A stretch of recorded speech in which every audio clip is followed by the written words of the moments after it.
Hey everyone, and welcome. We're tackling a big one today, folks. Inflation. How do you protect your money when, well, it seems like everything just keeps getting more expensive? It's the question on everyone's mind. And the good news is there are smart strategies out there to help you not just survive inflation, but potentially even thrive. That's what we're diving into today. We've got a ton of research to unpack, covering everything from choosing the right investments to, even those everyday budgeting hacks that can make a real difference.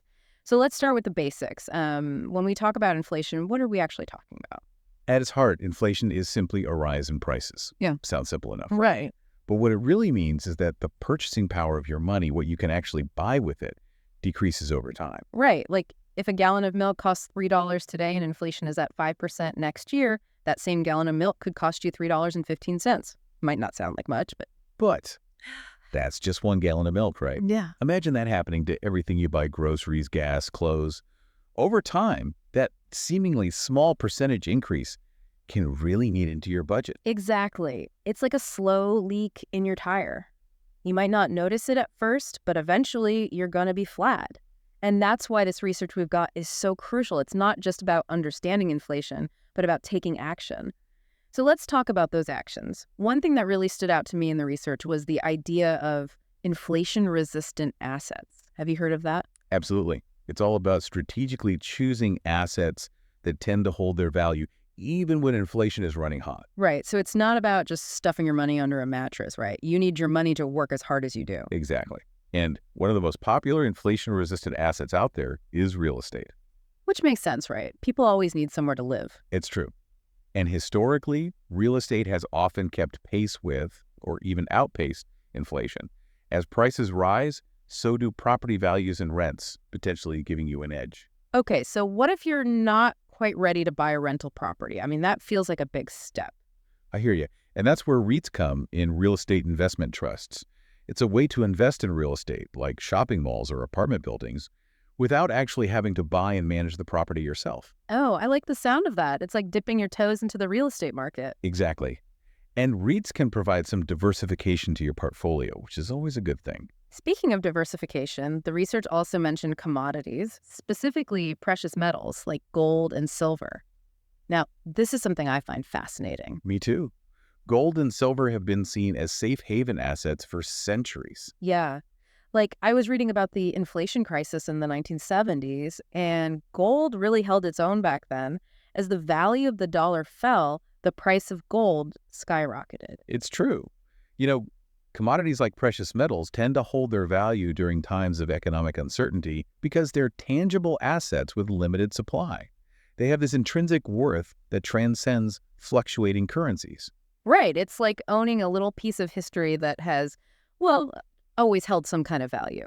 Okay, so we've got real estate, precious metals. What about generating more income? The research touched on side hustles, and I have to admit, that's something that's always intrigued me. And for good reason. A side hustle, even if it's just a few hours a week, can provide a vital buffer against rising costs. Totally. I think a lot of people think of a side hustle as this huge undertaking, like starting a whole new business. But it doesn't have to be that way. Not at all. There are so many options out there these days. The key is to find something you enjoy, something that aligns with your skills and interests. Absolutely. And it circles back to that whole diversification thing, right? Having multiple income streams gives you a safety net, especially in uncertain times. Okay, so we've got diversifying investments, side hustles. What about things like, I don't know, inflation-linked bonds? I've heard that term thrown around, but what are they exactly? They're pretty cool, actually. Inflation-linked bonds are specifically designed to help you protect your money from, well, inflation. How do they work? Basically, the interest payments on these bonds are tied to inflation. So as inflation goes up, your interest payments go up too. This helps you maintain your purchasing power, even during times when prices are rising. That's incredible. It's like a financial safety net that expands as inflation rises. Okay, so we've talked about some pretty powerful investment strategies, but the research also highlighted something that's, well, maybe not as glamorous: budgeting. Budgeting. It might not be the most exciting topic, but it's absolutely essential. It's like the foundation of a strong financial house. Exactly. You see, a well-crafted budget isn't about deprivation. It's about awareness. It's about understanding where your money is going and making conscious choices about your spending. Right. It's about having a plan. Exactly. And the research actually gave some really practical advice. Little things like analyzing your phone plan for a better deal, cooking more meals at home, even being mindful of those subscription services you might have forgotten about. These small changes can add up. You're right. It's about being a conscious consumer. Exactly. By being mindful of your spending, you free up more resources to invest in those inflation-beating strategies we talked about, those REITs, or even just having a little extra cash flow for those unexpected expenses life throws your way. So it all comes back to being proactive and taking control. Well said. So as we wrap up this deep dive, let me just say this. Inflation is a reality, but it doesn't have to be a roadblock. Knowledge is power. And by understanding the forces at play, you can make informed decisions to safeguard your financial well-being. And I think that's the biggest takeaway here today. There are so many tools and strategies available, from smart investing to mindful budgeting. The key is to find what works best for you.